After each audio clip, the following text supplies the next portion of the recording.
This new policy that Kezia Dugdale came out with this week about basically giving money to first-time buyers, this was money that was supposedly going to be used to help people who would be affected by George Osborne's cut tax credits. That's correct, yes. George Osborne has since abandoned those.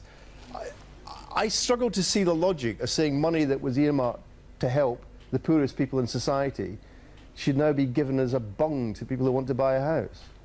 Well, I think you're being slightly unkind to this policy. This is a bold and radical policy that Kezia Dugdale launched on Tuesday. Policy. This isn't a bung to people who are looking to buy a house. This is to support first-time buyers who are struggling to get on the property. It's a Tory policy. ladder. It was a Tory. People who will qualify for this will have already been in a Save to Buy ISA, which is set up by the Tories, and they could have potentially got £3,000 from the Conservative government already. All you're doing is saying we'll do double Tory in Scotland.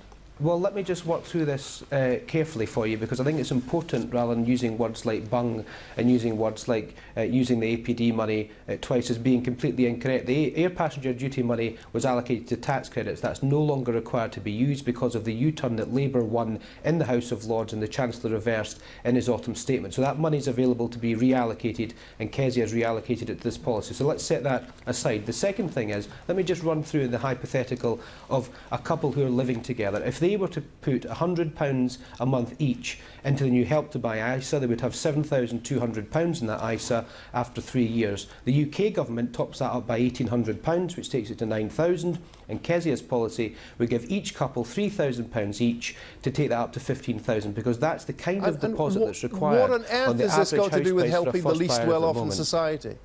Well, this is because 96% of first-term buyers buy a property that's less than £250,000. So this is the kind of deposit you require. It's about aspirational in terms of Scottish people who want to get on the property market. There's 75% of young Scots at the moment who think they'll never be able to buy their own home. This is the right thing to do to help them. And let me just finish on this point, because I think it's important. Well, very briefly, because we're out of time. But this just isn't about getting first-time buyers on the property market. This is also about putting money into the economy. There's nothing better in stimulating an economy than people buying their first home. That's important as well.